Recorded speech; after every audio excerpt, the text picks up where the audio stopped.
हमारी car hotel के area से निकलकर सड़क पर आ रही थी कि कान फाड़ देने वाला धमाका हुआ। मैं अपनी सीट पर उछल पड़ा।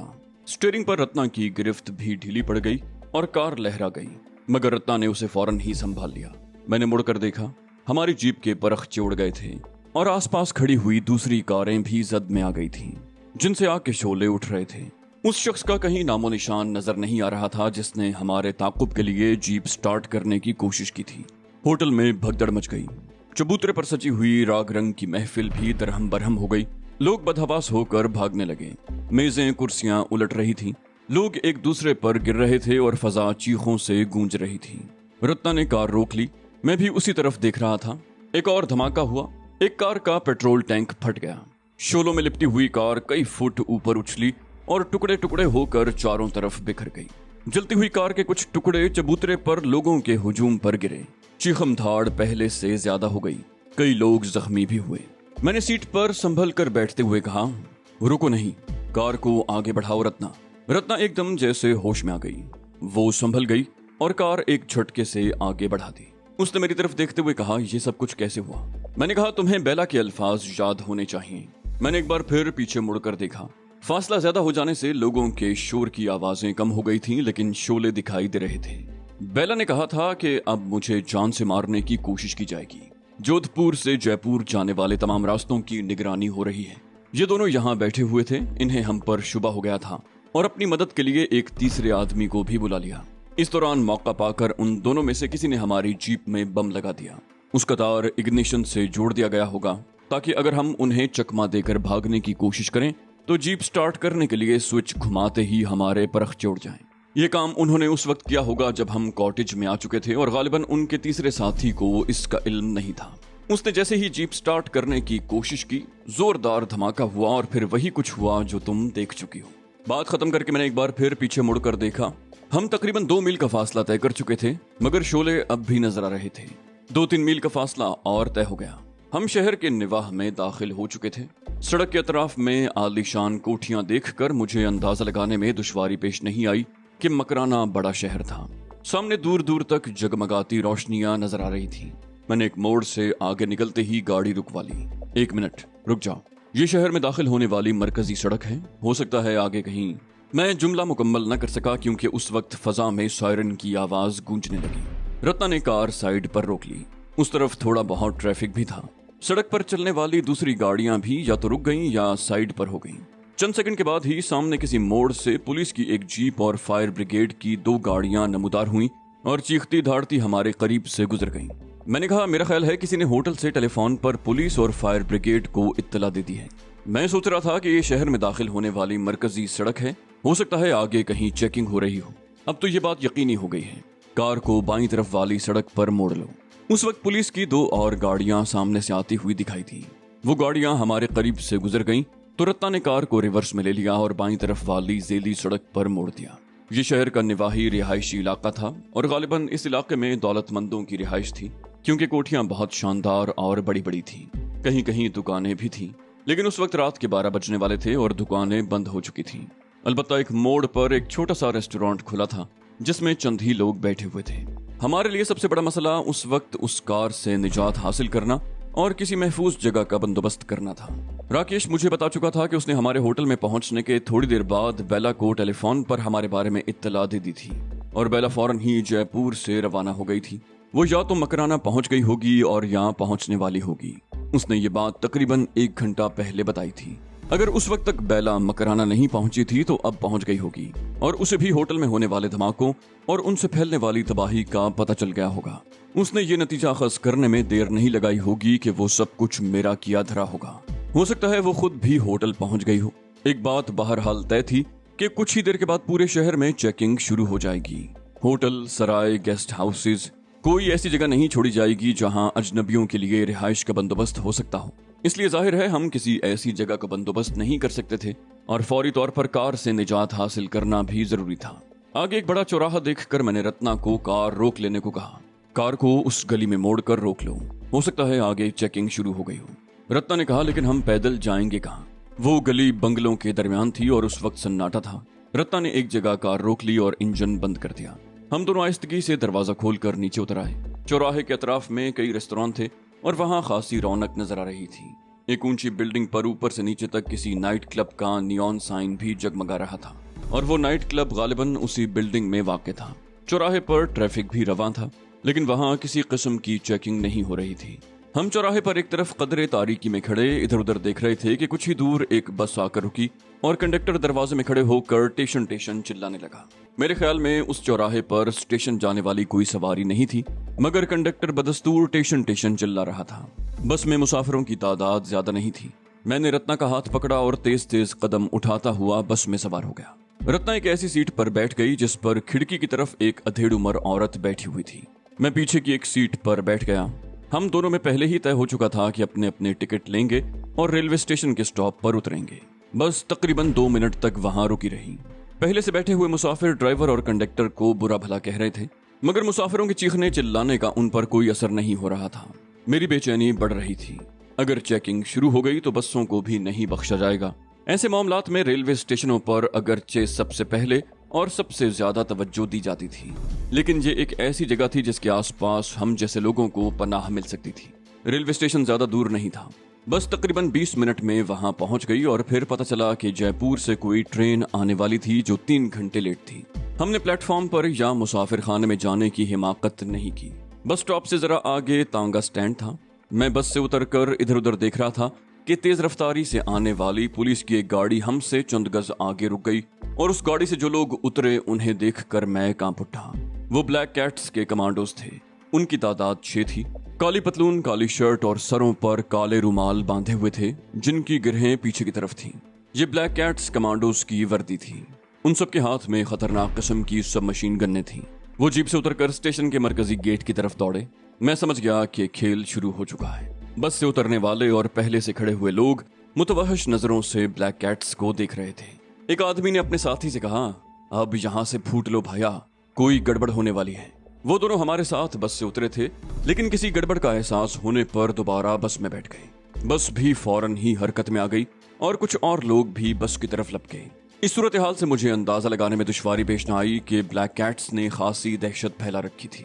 बस जा चुकी थी, बाकी लोग भी इधर उधर खिसक रहे थे। मैंने तांगा स्टैंड की तरफ देखा। वहां 3 तांगे और बग्गियां खड़ी थीं। कोचवान एक तरफ बैठकर बीड़ियों के कश लगाते हुए गप्पे हाँक रहे थे और फिर एक कोचवान उठकर अपनी बग्घी में आ गया और घोड़े के आगे से चारे की बोरी उठाकर उसने बग्घी में डाल दी। बग्घी जैसे ही स्टैंड से निकली मैं आगे बढ़ गया। मुझे सामने देखकर कोचवान ने बग्घी रोक ली। मैंने रत्ना को इशारा किया और आगे की सीट पर बैठ गया। रत्ना पीछे बैठ चुकी थी। बग्घी फिर हरकत में आ गई। कोचवान की उम्र 50 से कुछ ऊपर ही रही होगी। मैली सी धोती और कुर्ता था जिसके बटन खुले हुए थे। कोचवान ने पूछा, कहाँ जाओगे भाया? मैंने कहा, जहां ले जाओ ताऊ। वो बोला, जोधपुर वाली गड्डी 3 घंटे लेट आवेगी, हमारे से इतना इंतजार नहीं होता। और फिर वो लोग आ गए हो ना, काली वर्दी वाले साले, कोई गड़बड़ जरूर होवेगी। वो चंद लम्हों को खामोश हुआ, फिर बोला, हम तो घर जा रहा हूँ, आज तो दारू के पैसे भी नहीं हैं, तुम कहाँ जाओगे? मैंने फिर कहा, जहां ले चलो ताऊ, हम तुम्हें दारू भी ले देंगे। असल में हमें भी उस गड्डी का इंतजार था। जोधपुर जाने को था, अब नहीं जावेंगे। तुम्हारे परिवार के कितने लोग हैं ताऊ? कितना कमा लेते हो रोज का?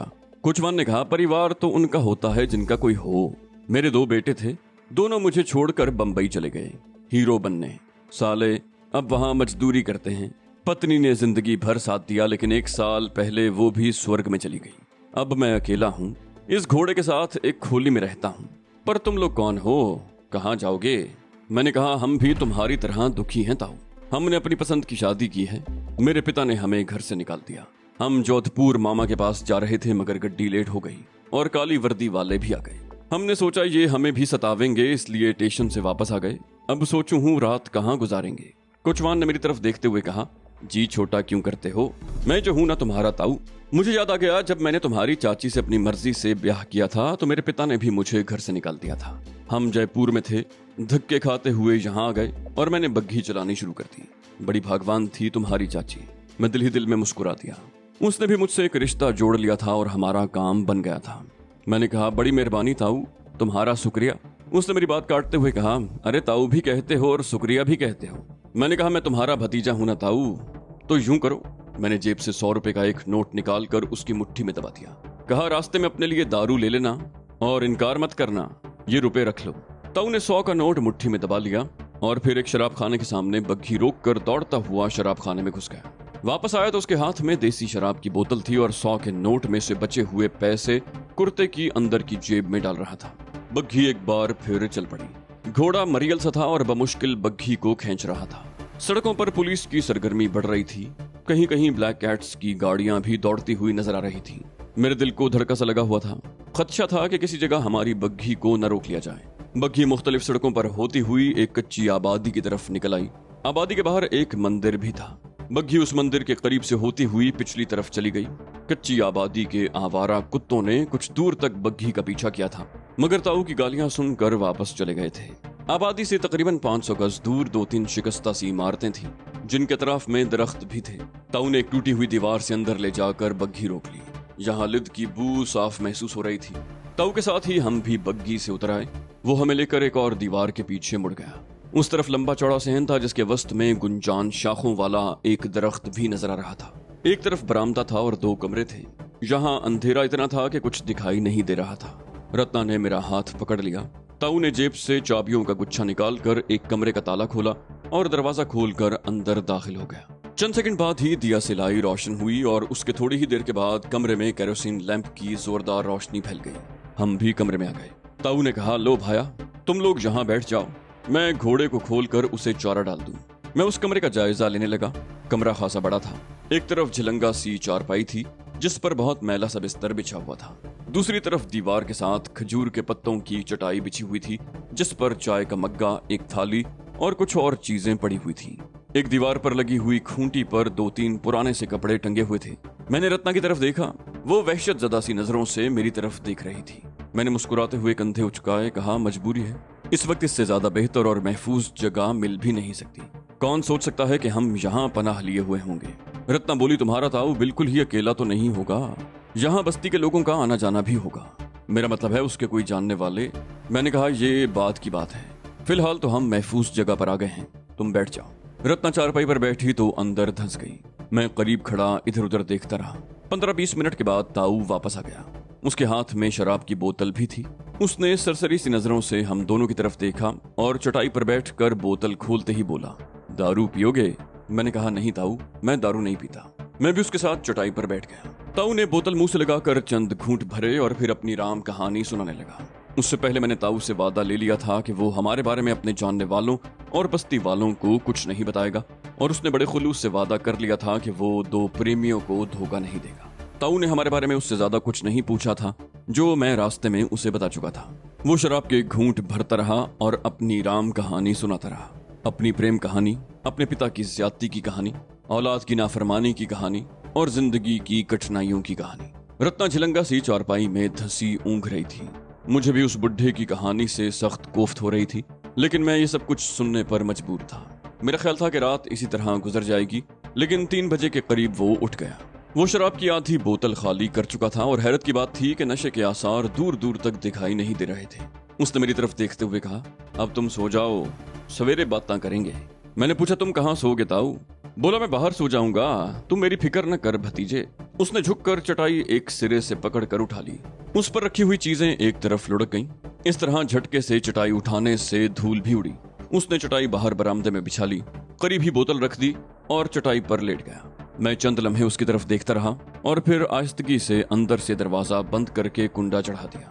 मैं आज की रात जाग कर गुजारना चाहता था, मगर नींद मुझ पर गालिब आने लगी और मेरी आंखें खुद ब खुद बंद होती चली गईं। धमाके की आवाज सुनकर मेरी आंख खुल गई। मैं हड़बड़ा कर उठ बैठा। धमाका दरअसल मेरे जहन में हुआ था। हकीकत ये थी कि कमरे का दरवाजा धड़धड़ाया जा रहा था। मेरे दिमाग में सनसनाहट सी हो रही थी। रत्ना भी जाग गई थी। इस तरह दरवाजा धड़धड़ाए जाने से शायद वो भी कुछ बदहवास हो रही थी। बोली कि क्या है, कौन है? मैंने होंठों पर उंगली रखकर उसे खामोश रहने का इशारा किया और दबे कदमों दरवाजे की तरफ बढ़ने लगा। कमरे में वेंटिलेशन का इंतजाम न होने की वजह से केरोसिन लैंप का धुआं भरा हुआ था, जिससे घुटन सी हो रही थी। दरवाजे के करीब पहुंचते ही मैंने जेब से पिस्तौल भी निकाल लिया था। जिस अंदाज से दरवाजा धड़धड़ाया जा रहा था, उससे मुझे शुबा हो रहा था। मैंने मुड़कर रत्ना की तरफ देखा। वो भी चारपाई के साथ खड़ी हो गई और उसके हाथ में भी पिस्तौल नजर आ रहा था। मैंने दरवाजे की झर्री से आंख लगा ली और उसके साथ ही मेरे मुंह से गहरा सांस निकल गया। वो कोचवान ताऊ था जो वहशतज़दा से अंदाज में दरवाजा धड़धड़ा रहा था। मैंने रत्ना को इशारा करते हुए पिस्तौल जेब में रख लिया और दरवाजा खोल दिया। ताजा हवा का झोंका बड़ा सुकून बख्श महसूस हुआ। ताऊ दरवाजे के सामने से हटते हुए बोला, दिन चढ़त आयो रे, कुछ खाओ पियो नहीं क्या, सारा दिन सोए रहोगे। मैं कमरे से बाहर आ गया। चारों तरफ चिट्टी धूप फैली हुई थी। मेरे अंदाजे के मुताबिक 9 बजे का वक्त होगा। मैं बाहर निकलकर इधर उधर देखने लगा। रत्ना भी बाहर आ गई थी। उसकी आंखें सुर्ख हो रही थी। मैंने बातों ही बातों में ताऊ से मालूम कर लिया कि वो दोपहर के बाद बग्घी चलाया करता था। मैंने उसे कुछ रुपए देकर बस्ती की तरफ भेज दिया ताकि खाने पीने को कुछ ले आए। एक बार फिर ताकीद कर दी कि बस्ती में किसी को हमारे बारे में न बताए। वसीओ अरीज सहन में दरख्त के नीचे पानी का एक ड्रम रखा हुआ था। हम दोनों ने मुंह हाथ धोया और घूम फिर कर उन खंडरों का जायजा लिया। कच्ची ईंटों से बने हुए साथ साथ कई मकान थे जो टूट फूट कर खंडरों में बदल चुके थे। रिहाइश के काबिल यही एक हिस्सा था जहां ताऊ ने कब्जा जमा रखा था। उन खंडरों के पिछली तरफ एक नदी थी और उससे आगे झाड़ियों से अटा हुआ वसीओ अरीज मैदान था, जिसके दूसरी तरफ बुलंद और शानदार इमारतें थीं। हम घूम फिर कर वापस आ गए। शहन के वस्त में दरख्त था। मैंने बरामदे से चटाई उठाई और दरख्त के नीचे डाल दी और हम वहीं बैठ गए। ताऊ की वापसी तकरीबन 1 घंटे के बाद हुई। उसने अक्लमंदी ये की थी कि खाने पीने की चीजों के अलावा हिंदी का एक अखबार भी ले आया था। उसने अखबार मेरी तरफ बढ़ाते हुए कहा, रात को शहर में बहुत हंगामा हुआ है। लोगन बोलत रहे हैं कि काली वर्दी वाले और पुलिस होटलों की तलाशी ले रहे थे। उन लोगों को आतंकवादियों की तलाश है जो जोधपुर सा यहाँ आयत रहो। मैंने अखबार रत्ना की तरफ बढ़ा दी। जाहिर है मैं हिंदी नहीं पढ़ सकता था। ताऊ ने अखबार में लिपटी हुई खाने पीने की चीजें चटाई पर रख दी। आलू की भाजी, पूरियां, तंदूरी रोटियां और बहुत से पकोड़े। ये खाना इतना था कि हम दोपहर में भी खा सकते थे। ताऊ कमरे में चला गया। मैंने रत्ना से पूछा, क्या खबर है? वो बोली, पाकिस्तानी दहशतगर्द मकराना पहुंच गया। ये हेडलाइन है। वो फिर बताने लगी कि पुलिस और ब्लैक कैट कमांडोज रात भर हमें तलाश करते रहे हैं और तलाश का ये सिलसिला उस वक्त तक जारी रहेगा जब तक दहशतगर्द पकड़ा नहीं जाता। शहर से बाहर जाने वाले तमाम रास्तों की भी नाकाबंदी कर दी गई है। शहर से 10 मील दूर होटल में होने वाली दुर्घटना हमारे ही खाते में डाल दी गई है। इस हादसे में 3 अफराद हलाक हुए और कई जख्मी भी हुए। कई गाड़ियां तबाह हुई। ताऊ को आता देख कर रत्ना खामोश हो गई। ताऊ एल्यूमिनियम के 2 ग्लास अंदर से लेकर आया था। उसने दोनों ग्लास ड्रम से भरकर चटाई पर रख दिए और अखबार के एक टुकड़े पर अपने लिए खाना लेकर कदरे अलग होकर बैठ गया। वो मेरी तरफ देखते हुए बोला, क्या लिखा है पत्र में? लोगन बोलत हैं कि आतंकवादियों को पनाह देने वालों को भी गोली मार दी जाएगी। मैंने रत्ना से अखबार लेते हुए कहा, हाँ ताऊ, पत्र में कुछ ऐसी ही बातें लिखी हैं। अखबार के पहले सफे पर होटल में होने वाली तबाहकारी की भी कई तस्वीरें थीं और ब्लैक कैट कमांडोज और पुलिस एहलकारों की भी, जिन्हें अपनी सरगर्मियों में मसरूफ दिखाया गया था। मैंने कहा, ऐसे लोगों को पनाह नहीं देनी चाहिए ताऊ। देश के दुश्मनों को तो वाकई गोली मार देनी चाहिए। ताऊ ने कहा, हाँ भैया, देश के दुश्मनों के साथ होना तो ऐसा ही चाहिए। और फिर बातों ही बातों में मैंने बूढ़े कोचवान को बता दिया कि हम चंद रोज यहाँ रहना चाहते हैं और उसका खर्चा भी हम देंगे। मैंने कहा, बात दरअसल ये है ताऊ, मेरे पिताजी उन काली वर्दी वालों से ज्यादा सफाक और जालिम है। उन्होंने हमें घर से निकाल तो दिया था, मगर उस वक्त वो सख्त गुस्से में थे। गुस्सा ठंडा होने के बाद वो अपने फैसले पर पछता रहे होंगे और उन्होंने भी हमारी तलाश शुरू करवा दी होगी। मगर अब हम घर वापस नहीं जाना चाहते। पिताजी ने मुझे जायदाद से आग कर देने की धमकी दी थी। मुझे जायदाद की जरूरत नहीं है। मैं अपने पैरों पर खड़ा होना चाहता हूँ। मैं पिताजी को बता दूंगा कि मैं उनके बगैर भी बहुत कुछ कर सकता हूँ। मैं लानत भेजता हूँ उस जायदाद पर। ताऊ ने कहा, इस जैसी सुंदर नारी के लिए जायदाद तो क्या, दुनिया पर भी लानत भेजी जा सकती है। वो साथ साथ कचौरी भाजी और तंदूरी रोटियों से भी इंसाफ करता जा रहा था। शायद कई रोज के बाद उसे इस तरह पेट भर खाने को मिला था। फिर बोला, तुम लोगों कोई फिक्र मत करो, जितने दिन यहाँ रहना चाहे रहो, मगर मुझे दुख है कि मैं तुम प्रेमियों की कोई सेवा नहीं कर सकूंगा। मैंने कहा, अपनी सेवा हम खुद कर लेंगे, तुम बस इतनी मेहरबानी करना कि किसी को हमारे बारे में बताना मत। ये बात मैं बार बार इसलिए कह रहा हूँ कि मेरे पिताजी बहुत बड़े आदमी हैं, उनके ताल्लुकात भी बहुत हैं। उन्हें पता चल गया तो मुझे घर ले जाएंगे और मुझे मेरी पत्नी से जुदा कर देंगे। बूढ़े ने कहा, मैंने कहा ना, तुम लोगन फिक्र मत करो। कभी हमने भी प्रेम किया था और उस प्रेम के लिए अपना सब कुछ छोड़ दिया। किसी को पता नहीं चलेगा कि तुम लोग यहाँ हो। जितने रोज चाहो यहाँ रहो, बल्कि मैं तो कहता हूँ यहीं रह जाओ। कोई काम धंधा न मिले तो मेरी बग्घी चलाते रहना, 2 वक्त की रोटी तो मिल ही जाएगी। मैं उसकी बात पर दिल ही दिल में मुस्कुरा दिया। मैंने पूछा, ये जमीन और मकान किसका है? बूढ़े ताऊ ने कहा, ये सारी जमीनें ठाकुर रघबीर सिंह की हैं। 20 साल पहले जब मैं यहाँ आया था तो चारों तरफ हरे भरे खेत थे। ठाकुर रघबीर सिंह के बाप दादा इस हवेली के मालिक थे। 40 साल पहले भोंचाल में सब कुछ तबाह हो गया। ठाकुर के घर वाले दीवारों के नीचे दबकर मर गए।